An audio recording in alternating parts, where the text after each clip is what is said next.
under all these blankets and sheets and whatever, lost for more than 50 years, featured in the Cars Magazine Corvette Annual, 1976, is this car. All right, get this thing apart, get it uncovered.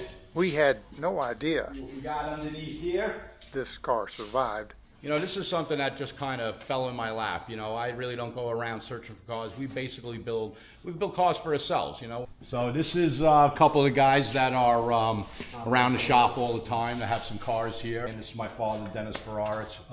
Hey, Dennis. Nice to meet you. That's Frank Molino. He's Frank. another one of the local guys. And this is John Armour. He's another one of our boys. Well, I'm Greg Ferrara. I'm Dennis's son. He was a big deal in the 70s, a big deal with motion, big deal with setting records and championships. What connection did you have with Joel Rosen? I campaigned his race car, the 70.5 Camaro, in conjunction with Joel, and set national records. We had a pretty successful run of it. Quite an understatement if you'll read the book by Marty Shore, former editor of Cars Magazine. It's by Marty Shore.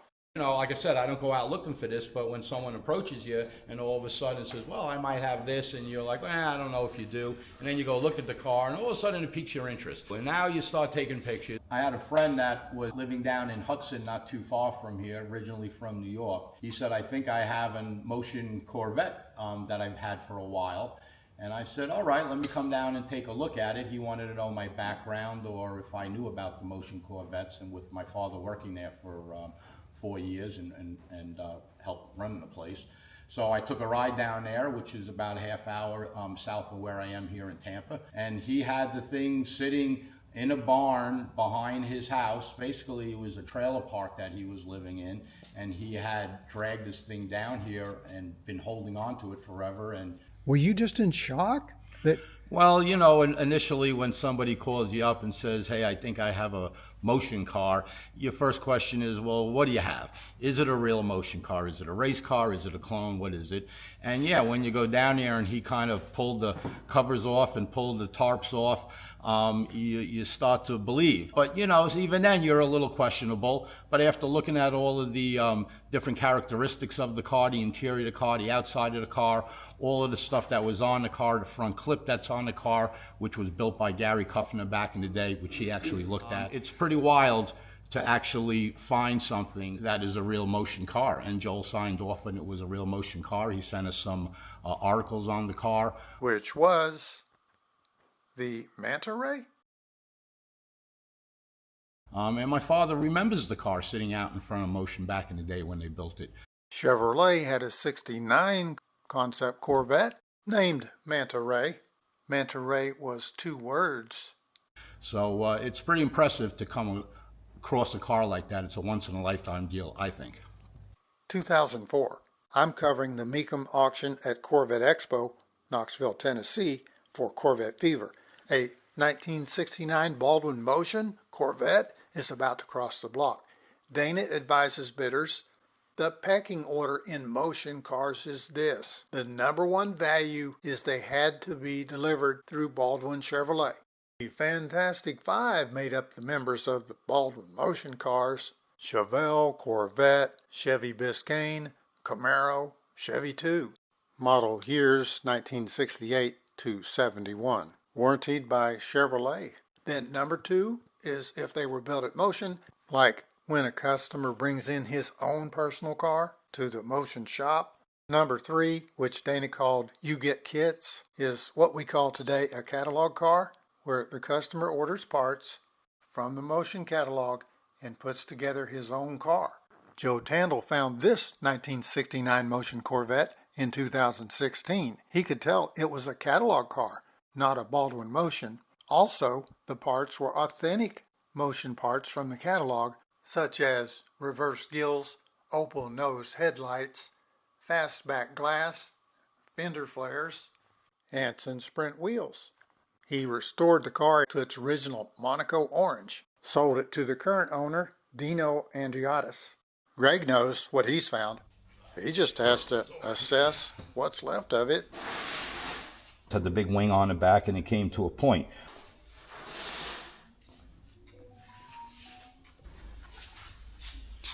So obviously you can see the back of the car. This was the typical Joel Rosen rear louver setup that he built with these cars. This is the rear tail section. Motion started with a 69 Corvette coupe, like this, with a T-top. His goal? To gut that interior behind the seats to make it a true GT car. Stock was upright rear pillars, flying buttresses, and a small back glass. It's a big spoiler that he used to sell. A lot of his cars had them on there. Not the 69 Corvette Phase 3 GT, but it had that teardrop design, fastback roofline with the big rear window and slats. As well as you got the flares. Now his flares were real particular. They weren't giant flares. They weren't big. This is stuff that he sold out of the catalog. If you bring your hand underneath, you could see where the flares were actually glassed into the car. A lot of other options on the car. It has the full side pipes. This car had been sitting so long that it was outside and rats were living inside the engine. So everything you see there are from rats eating that stuff. There you go, there's the headlight, one of Joel's single headlights. Let's see what the rest looks like. See the back, there's his signature hood. And again, this has Gary Kuffner's one-piece nose. It wasn't a whole nose. They actually cut it here, and they made this one section. Gary did that, they were two, he made it one. And then they came and they actually glassed the flares on. So right now the motor's out of the car. We took the motor, we took the transmission out to run all the numbers, and we actually had a hard time getting the motor apart because, like I said, with the rats, they actually were inside the motor. We were basically looking to see if the correct motor was in here. It isn't going to be the motor that necessarily came with the car because he was building a lot of the 466s, the 60 over 454s, and then dropping them into the cars. Under the hood, as far as the engine bay, you know, not a lot of work is going to be done in the engine bay. It was basically the motor, but this is all the original OEM stuff that was in here, and it all needs to be gone through. It'll all get repainted, all the wiring will be freshened up, it'll have the correct 466 in it. Back on here real quick, and the next thing we could do is open up the doors, take a look at the interior, and see what we're looking at. Move this header out of the way here.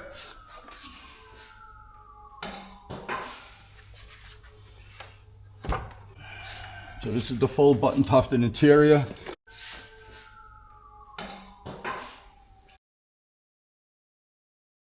Here's the seat, the door panels. That's pretty nice. Yeah, it looks pretty good. Yeah, it looks beautiful, and boy, you'd love to use it. Chrome's all laid up, lettering's laid up. That's from time, you know. So, So you really think you won't use that? you know, how would you make all of this? You might be able to, but how would you re-chrome that? How would you re-chrome all of these pieces? So you got to really, you know, how would you repair this to where you wouldn't see it? So you really got to sit down and decide what you're going to keep and what you're not going to keep. Yeah, but they built 3 of these Three of cars. 3 Manta Rays. Yeah. They didn't all have the button tuft though. Huh? The small block motor didn't have the button tuft interior. It was just a factory interior in that car. On the red one. On the red one, yeah. Oh, the more modifications, the more valuable it looks to me. Yes, because he put, and it makes sense because, you know, he's building this car to sell more cars. He's building his car out of his parts, out of his shop, and he's building a car for his wife to drive and sit out front. So of course he's going to take everything out of the catalog and build the best supercar that he can. And he's going to have the most interior parts on it, and a lot of the stuff is labeled when you read the article on the car. Well, let me ask you this: when you see that what do you call it, button tuck? Button tufted interior. Button tuft or tucked? Tough. Button tough. Button tuck. It sure doesn't look like something a Corvette guy would want.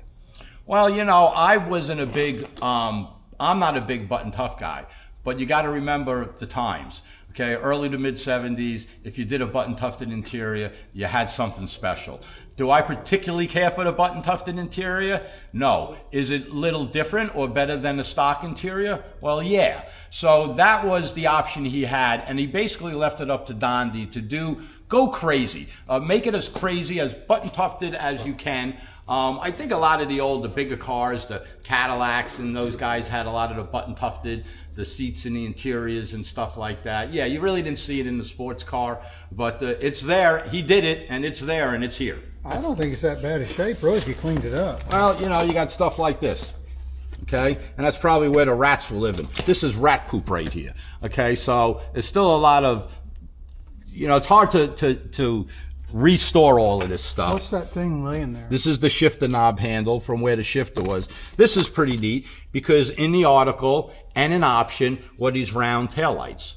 And sure enough, this car has the round taillights in it. There's a couple in the back, and there's this one right here. That's a Rosen option? Yes, that was something that he sold. That was an option. And if you read the article again, there is an article on the car that they did called the Electric Orange. And in it, they mention that he sells optional bubble lights instead of the flat tail lights. I love it right now because it's so vintage looking.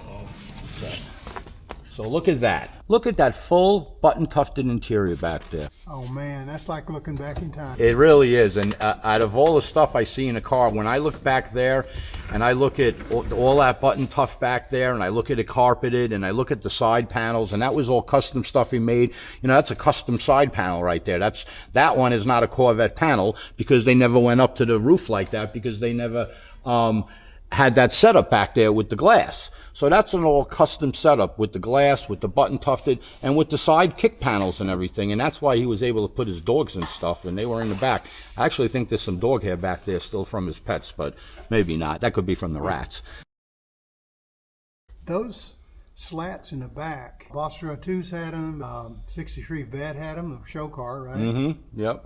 You know, these cars weren't only built for high performance and for being a hot rodder on the street. They were built like your wife wanted to drive a Corvette, right? And I remember back in the mid-'70s, my father bought my mother a 77 Corvette, and she'd go grocery shopping in the thing. So they had to be practical. You had to still be able to drive them every day, pull in and out of gas stations, maybe go to the grocery store, and use the car. You know, now they're real low, they're real tight, the suspension's real tight. You know, these cars, they kind of sat up a little bit. They had plenty of tire clearance. They had plenty of ground clearance. You know, you were able to, everything was accessible real easy. So, but this thing here, this is definitely the epitome of everything that he wanted to put together. Look at the bottom of the T-tops. When he said they did everything, they did everything. I don't know of any other one where the bottom of the T-top had button tufted interior in it. Well, gee. Oh yeah, these T-tops. Have you had them off yet? No, I've never had them off. The guy that I know that acquired the car, when they were sanding the car down, he really didn't know what he had. And he said everywhere they sanded it, they ended up getting down to orange. He got in touch with me, and you could just see the different color combinations. The white was horrible, the yellow, I don't know what they were going for there. And then you got your orange, and then it was black underneath. And it's everywhere. It's around the bottom of the corners. It's in the door jambs. It's on the window here. Can we move this out so we could see the back end of it? Because that's going to really be good. So your plans, you're going to restore it, right? That's the plan. Have you thought about taking it to a show like it is? Well, you know, we could take it to the show. We'd probably get a lot of publicity from it, a lot of ink from it. You know, I'm sure someone would probably want to buy it in the condition that it's in. But the attachment that I have through Motion and through my father running the place, the Chevrolet end of it, you know, I'd like to be involved in it. I'd like to have my name stay attached to it, only because of the history that's involved. Whoa. So, yeah, so obviously it's got the third brake light, it's got the big spoiler, it's got the gas cap assembly, it's got the bubble taillights, which are just crazy. You can see the orange. Orange is everywhere. I mean, it's orange. Now, I think at some point something went on in the back of the car here. There's a lot of cracks. There's a lot of being put back together. You know, maybe, you know, cracked along here. So maybe in the history of the 20 to 25 years going through the colors, maybe something happened in the back underneath. That's why the car got sold. It's hard to really say. But to do the car correctly, the whole, and that's why you need a good fiberglass guy and someone that knows what they're doing. And my guy will make this look like it was never touched. But obviously we'll go through the whole car from front to bottom, front to back. What was done here? This is like a So he basically was taking these cars, you know, a lot of them, it was the Stingrays, they had the flat back window. And this was something that he incorporated into the Corvettes. This coming to the point with the louvers and the glass. And that was, you know, to give you more room in the back and as well to give the car a kind of a design and a kind of a look, which it does, you know. This was the special, it had the pop-up gas cap like the GT stuff had. The Mustangs had them and the Mopars, the military cap that closes. I don't know if I have the original. The third light thing, you know. Yep. What was there before?